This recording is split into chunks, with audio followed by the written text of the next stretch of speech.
Mesdames, Messieurs, bonjour et bienvenue dans votre magazine Tolobela News, votre magazine bien sûr qui vous donne justement la possibilité d'être toujours au parfum de l'actualité. Et oui, comme vous le savez, toujours en République démocratique du Congo, il y a toujours des problèmes, il y a plusieurs actualités qui font débat sur toute l'étendue de la République démocratique du Congo.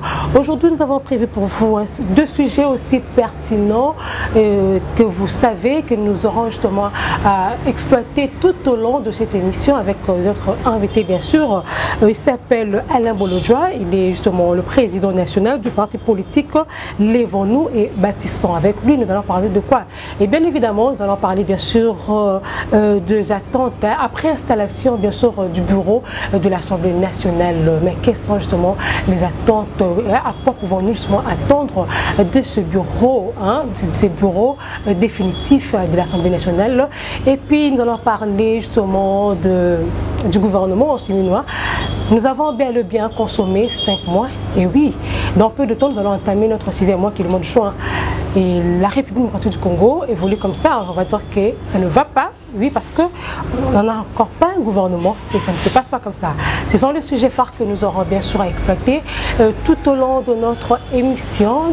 Comme je le disais, nous avons notre invité sur ce plateau à qui je dis bonjour et merci de nous avoir reçus. Bonjour madame, bonjour à tout le monde. En tout cas, merci beaucoup pour l'opportunité. Voilà, mesdames, messieurs, nous entrons carrément dans le vif du sujet.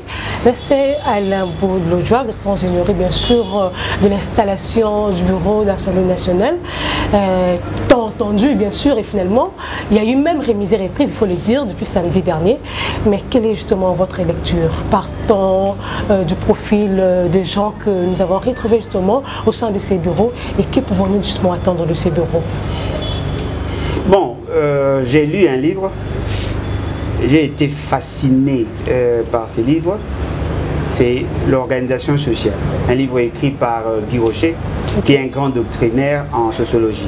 Il a dit, lorsque vous êtes en face des faits politiques ou de faits sociaux, il faudrait les disséquer en deux. Il faut analyser séparément les éléments structurels et par la suite les éléments culturels. Dans les éléments structurels, on est justement focus sur l'organisation, sur le plan matériel. Déjà, au départ, l'institution Assemblée nationale, c'est une réalité sociologique. Et dans cette Assemblée, vous avez un président, les deux vice-présidents, vous avez les rapporteurs, vous avez les questeurs, vous avez la plénière. Okay. Et cette Assemblée est constituée des personnes qui étaient supposées être élues. Et généralement, pour être président, il faudrait être élu. Ça, ce sont les éléments structurels. Mais aux éléments culturels, on se focalise sur les systèmes de valeurs. Premièrement, il faudrait être élu, mais il faudrait avoir des qualités qui répondent à la fonction que vous voulez occuper. Et parmi les éléments essentiels, il y a notamment la probité morale. Vous devez être un homme porteur de valeurs, un homme qui respecte la norme, parce que l'institution Assemblée nationale a pour mission de dicter des normes pouvant régenter la société. Il faudrait avoir des aptitudes, c'est-à-dire être en mesure de relever les défis en termes de fonctionnement. Et naturellement, vous vous rendez compte que nous prenons ça in globo. On dit, quelle est votre impression par rapport à la désignation de M. Kamere? Mais rares sont ceux qui nous posent la question, est-ce que M. Kamere répond-il au profil et dicté par les règlements intérieurs et par les lois de la République? Je dirais non. Pourquoi? Parce que déjà au départ, M. Kamere n'a pas une bonne presse. Ce monsieur a y assumé des fonctions. Il a été cité dans des dossiers très sales. Il a été jugé, condamné. Et fort malheureusement, grâce aux arrangements politiques, il a été acquitté par de voies scabreuses. Et aujourd'hui, il est hissé à la tête de l'institution Assemblée nationale. La deuxième question que l'on doit se poser, pourquoi a-t-il été désigné comme président? C'est justement parce qu'on veut utiliser ses aptitudes en vue d'imposer à la société une nouvelle constitution. Comment doit-il fonctionner?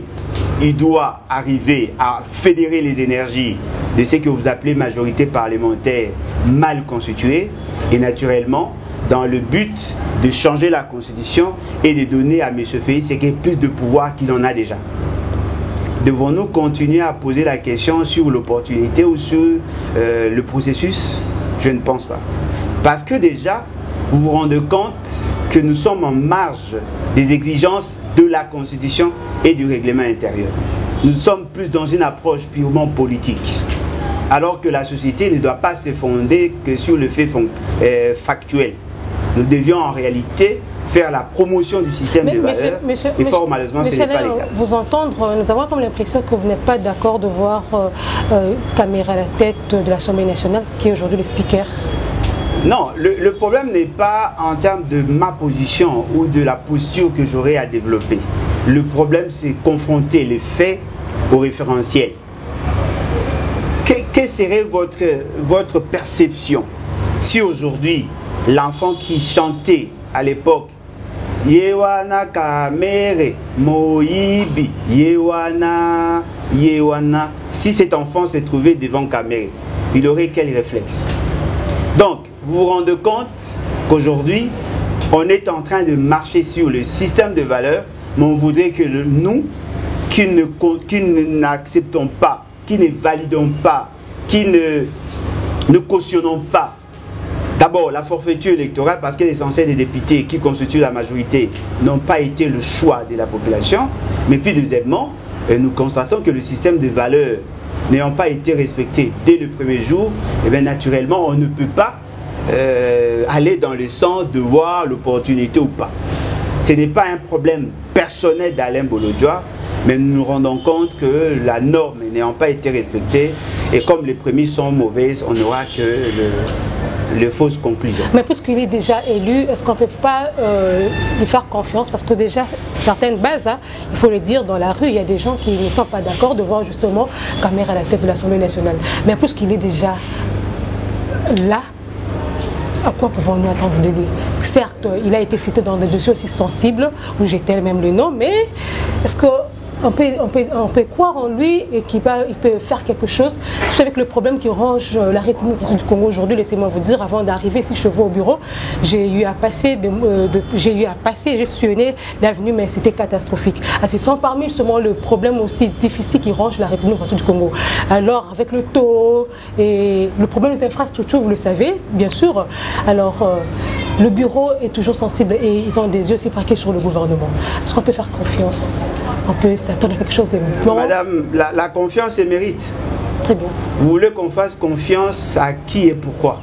Et sur base de quels éléments objectifs?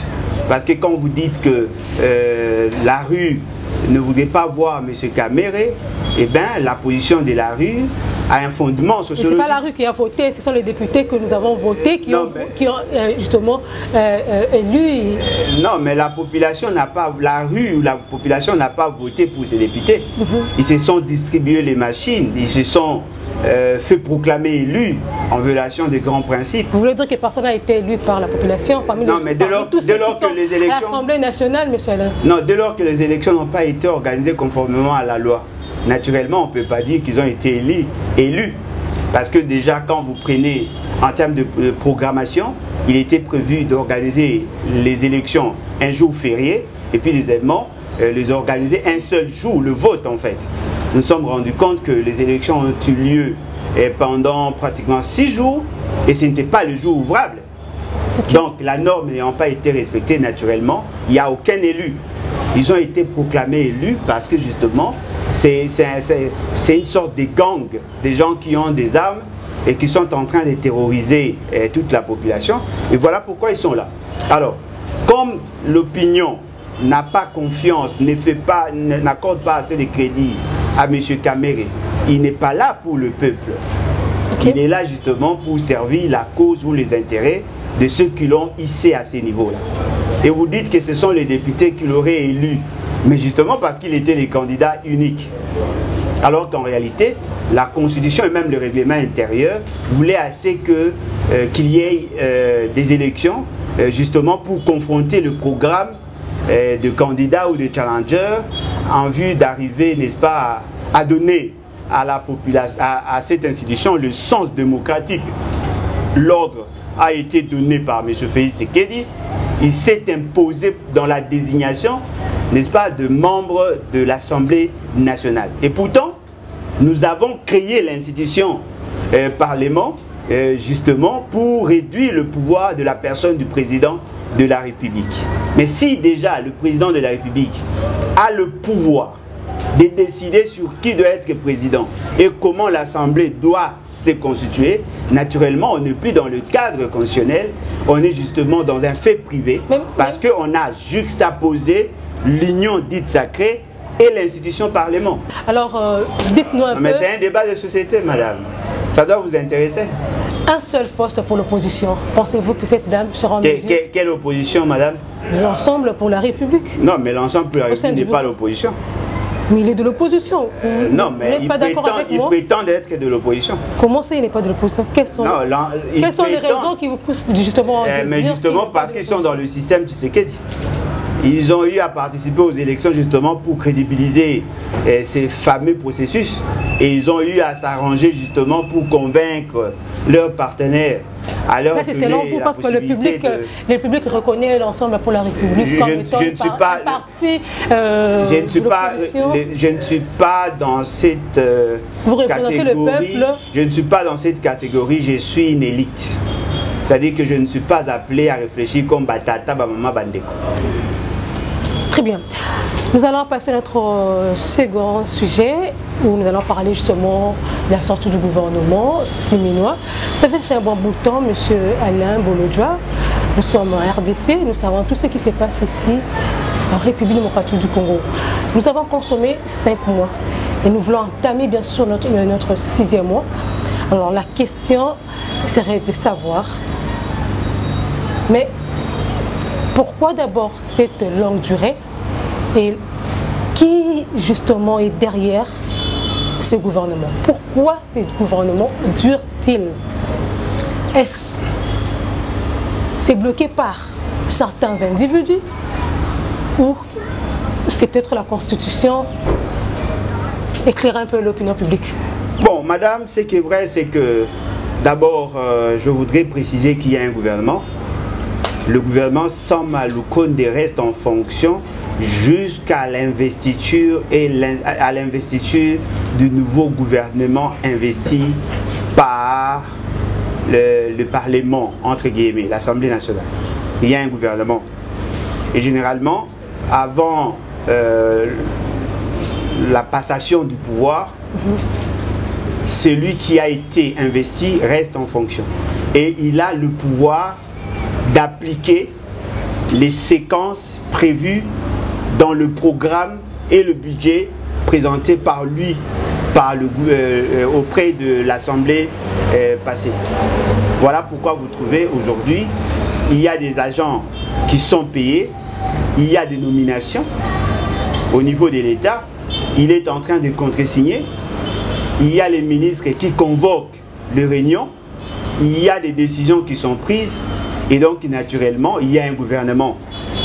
Pour preuve, M. Félix Tshisekedi a eu à mettre en place les gestionnaires de la société SNEL. Avec le même gouvernement, il y a eu contre-saint de celui qui est présenté comme Premier ministre actuellement. Il y a eu des rencontres entre le ministre de la fonction publique et les agents publics de l'État dépendant de son département. Il y a eu des décisions qui sont prises au niveau du ministère de l'Intérieur. Bref, il y a un gouvernement. Mais que représente justement Mme Souminoir? Parce qu'on Madame Souminoir n'a pas le pouvoir d'engager l'État dès lors qu'elle n'a pas été investie par le Parlement. Légalement, elle a le titre de Premier ministre, oui, mais politiquement et sociologiquement, elle n'a pas le pouvoir d'agir dans l'État. Voyez-vous? C'est ça, ce sont là les grands principes de la gouvernance. Pour qu'elle agisse dans l'État, elle doit être revêtue de la légitimité parlementaire. Fort malheureusement, ce n'est pas le cas. Et donc, aujourd'hui, le Premier ministre, c'est Samalou Konde. Alors, la grande question que nous devons tous nous poser, comment peut-il être Premier ministre aujourd'hui député national aujourd'hui, c'est justement parce que M. Félix Tshisekedi veut marcher sur la norme. Ce sont ces faits-là qui justifient tout ce que vous voyez comme conséquence. Parce que vous avez vu l'état de la route. Ça, ce ne sont que des conséquences. Ce sont les effets de la mauvaise gouvernance. Qu'est-ce que l'on peut attendre des gens qui ne veulent pas respecter la norme? Mais on aura toujours les chaos. Parce que, au regard de la complexité de l'État, il faudrait impérativement respecter la norme. Je crois que ceux qui conduisent le véhicule savent, surtout ceux qui conduisent le manuel, savent que pour faire déplacer un véhicule, il faut respecter la norme édictée par le fabricant de la voiture ou du véhicule. Premièrement, il faudrait d'abord démarrer le moteur. Deuxièmement, il faut appuyer sur l'embrayage, mettre la première vitesse. À ce stade, c'est qui les moteurs? Non, mais j'ai dit, mettre la vitesse, okay. Appuyer sur l'accélérateur, changer les régimes du moteur pour avancer. Parce que le fait seulement qu'il y a une norme édictée et que vous ne voulez pas la respecter, naturellement les choses n'avancent pas. C'est la même manière avec l'État. Il y a des branches dans l'État, il y a des normes. Ce n'est pas le gouvernement qui exécute. Okay. Le gouvernement a une sorte de démembrement des instruments qui lui sont confiés justement pour appliquer. Le gouvernement est dans la conception de politique publique, en collaboration bien sûr avec le président de la République. De l'autre côté, vous avez le Parlement qui oriente les actions par des normes. C'est le Parlement qui apporte les normes. Il y a les cours et tribunaux qui sont là pour sanctionner ceux qui violent la norme. Mais aujourd'hui, qu'est-ce que nous constatons? On peut donner à l'État la loi des finances, mais cette loi n'est pas respectée. Le budget n'a jamais été respecté dans ces pays. Okay. On a édicté la norme sur la fonctionnalité de l'État avec la décentralisation. Cette norme-là n'a jamais été respectée. Le mode de dévolution du pouvoir, cette norme-là n'a jamais été respectée. Les prises de décision, le comment prendre des décisions, cette norme n'a jamais été respectée. Et vous êtes surpris de voir qu'effectivement, il n'y a pas d'avancée. Il y a un gouvernement, mais ce gouvernement ne fait absolument rien, justement parce que toutes les politiques sont tshisekédocentrées. C'est-à-dire que les sauts d'humeur de Félix Tshisekedi sont en train de régenter la société. Et naturellement, il y a une sorte de dichotomie entre la vision constitutionnelle et la vision de Félix Tshisekedi. Ça crée un dysfonctionnement systémique. Le gouvernement qui doit agir aujourd'hui, ce n'est pas le gouvernement souminois. Parce que ce gouvernement n'est pas revêtu de la légitimité parlementaire. C'est ça en fait. Il y a deux phases. Okay. La désignation et la nomination, ça c'est un acte purement administratif. Cette dame n'est pas revêtue du pouvoir politique d'agir dans l'État. C'est la même chose avec le gouverneur. Qui est gouverneur de Kinshasa aujourd'hui? Donc c'est Gentilin Ngobila. C'est Gentilin Ngobila. Okay. Mais ne savez-vous pas qu'il y aurait quelqu'un qui serait élu? Okay. Et pourquoi n'agit-il pas? Parce qu'il n'est pas revêtu de la légitimité de l'Assemblée provinciale. Il doit être investi. Et pourtant, il est revêtu de la légitimité, mais il n'a pas la légalité. C'est ça la nuance. C'est-à-dire qu'il faudrait qu'il y ait une ordonnance les investissant pour qu'ils entrent en fonction. Maintenant, au niveau du gouvernement, c'est l'inverse. Okay. C'est-à-dire qu'ils ont la légalité, mais pour agir dans l'État, ils doivent revêtir de la légitimité parlementaire. Parce que le gouvernement est l'émanation du Parlement. Ce n'est pas l'émanation du président de la République. Ici, c'est-à-dire, elle doit mettre en place son gouvernement. Deuxième phase, ils doivent apporter leur programme au niveau de l'Assemblée nationale. Ils doivent défendre ces programmes.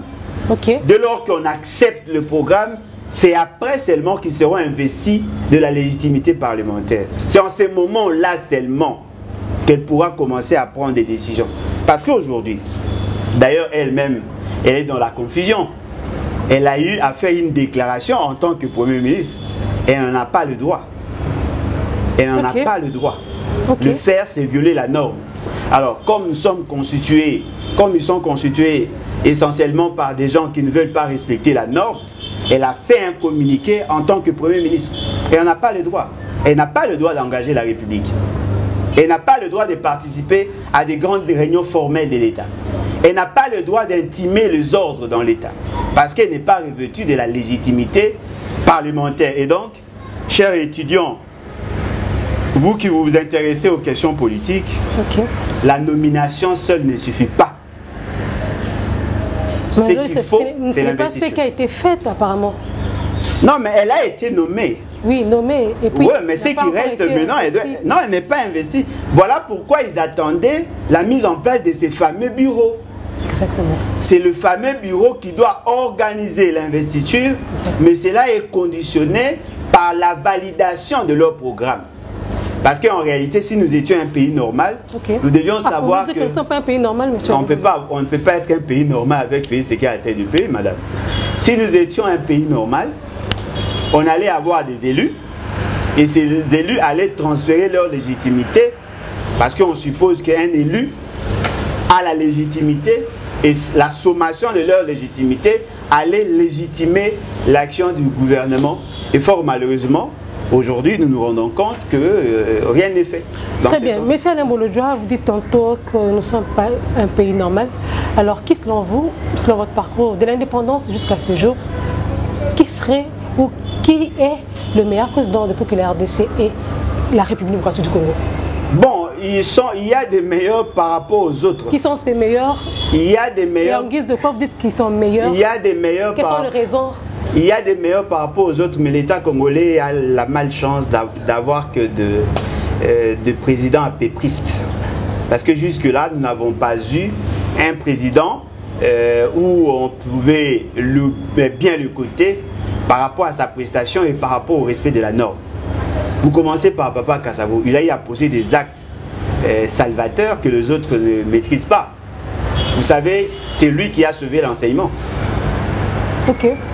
En 1960, lorsqu'il y a eu le coup d'État institutionnel, l'essentiel des enseignants était parti et s'était constitué essentiellement des expatriés. Pour sauver l'enseignement, il a créé une école moyenne. C'est cette école moyenne qui était censée former, mettre à niveau les enseignants en vue de pallier à la carence qui était créée. Cette école moyenne est devenue école supérieure. Après l'école supérieure, c'est devenu Institut pédagogique national. Aujourd'hui, Université pédagogique nationale. Donc ça a commencé par une école moyenne. Une école moyenne qui formait des enseignants en psychopéda.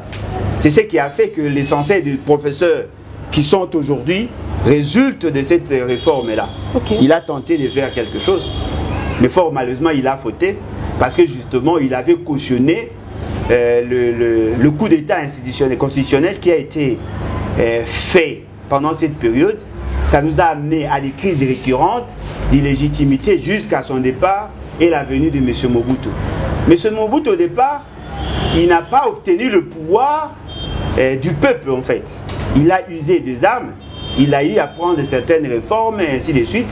Ça a échoué, justement, parce qu'il n'avait pas la légitimité nécessaire. Et au finish, il a été renversé par Laurent Désiré Kabila. Laurent Désiré Kabila est venu par les armes, il est mort par les armes, et son fils est venu et justement le remplacer. Dans la confusion, il a tenté de faire quelque chose, et je crois que c'est cette constitution, la constitution la plus stable jusque-là. Donc aucun président, selon vous, a amélioré la condition de vie des Congolais? Non, en tout cas aucun. Et bien, dans la lieu où vont les choses, M. Alain Bolodjoa, est-ce qu'on doit dire que Félix Tshisekedi va quand même rencontrer les problèmes des Congolais, les problèmes de tous les jours, les problèmes de la vie sociale, le consort, l'infrastructure, le consort? Lui, il a trouvé une constitution stable. Il a trouvé une volonté à donner à la population la possibilité de vivre le mieux-être. Mais fort malheureusement, il n'est pas capable d'orienter les choses et de permettre à ce qu'il y ait le sort ou le développement. On doit dire que l'Union sacrée n'accompagne pas le chef de l'État, on a comme l'impression. Non, mais moi j'ai pensé que l'Union sacrée, moi j'ai pensé que l'Union sacrée, c'est la vision du chef de l'État. Il faut juste suivre ce que je vous dis et comprendre. Mais l'objectif de l'Union sacrée, c'était d'accompagner justement les actions du chef de l'État. Alors, comment l'Union sacrée peut-elle bloquer si l'objectif c'est d'accompagner? Pourquoi parlez-vous du blocage? Le problème n'est pas dans ce que vous appelez. Parce que, en réalité, madame, dites-moi un peu, si un étudiant, comme vous l'avez dit, vous posez la question, quel est le statut juridique de l'Union sacrée?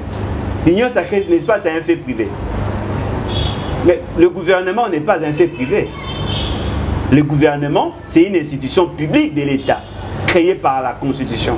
Alors, comment un fait privé peut-il être à la base du blocage du fonctionnement des institutions et qu'il n'y ait aucune sanction? Monsieur Alain Boulodjoa, tout à l'heure, vous avez dit que Ensemble pour la République ne fait pas partie de l'opposition. On doit dire que la République française, on n'a plus d'opposition. Non, mais on n'a plus des opposants. Non, mais peut-être on n'a pas des opposants institutionnels. Vous êtes en face d'un opposant, madame. Je m'oppose contre les antivaleurs que M. Félix Tshisekedi veut nous imposer. C'est monsieur. La seule chose qu'on retiendra de lui, les détournements. Ça, ce sont des empreintes qu'il va laisser. Mais les détournements qui ont été dénoncés, justement, où nous avons même aujourd'hui l'IGF. Non, mais ça servira à quoi à un inspecteur de dénoncer les détournements alors que ça continue? Pouvez-vous me citer une seule personne sanctionnée qui se retrouverait en prison pour avoir détourné? Pensez-vous vraiment que le rôle de l'État, c'est de dénoncer les détournements? Ou d'empêcher ou sinon de sanctionner les détourneurs? Il n'y a pas eu de sanctions. Ça ne sert à rien de dénoncer. Rapidement, votre dernier message pour conclure. En tout cas, il faudrait que le Congolais s'élève pour mettre fin à cette folie. Ça sert à quoi d'avoir un président incapable de résoudre vos problèmes? Ça ne sert à rien. Aujourd'hui, tout le monde se rend compte que le problème n'est pas la Constitution. Le problème, ce sont les insuffisances et l'inaptitude de M. Félix Tshisekedi. Au lieu de vous focaliser sur le changement de la Constitution, changeons plutôt Félix Tshisekedi. Et ça ne sera que justice. Voilà, mesdames, messieurs, c'en est fini pour aujourd'hui. Je répète que nous avons reçu pour vous Alain Boulodjoa, le président national d'un grand parti politique. Ensemble, lèvons-nous et bâtissons. Alors, nous avons échangé autour de l'actualité. Je sais que vous qui nous suivez en ce moment, n'hésitez pas à donner son commentaire, partagez le lien, invitez les autres à pouvoir s'abonner massivement sur notre chaîne. Alors, si vous voulez, vous avez des préoccupations, laissez-nous en commentaire, n'hésitez surtout pas. Merci de nous avoir suivis. Au revoir et bonne suite de programme sur nos antennes.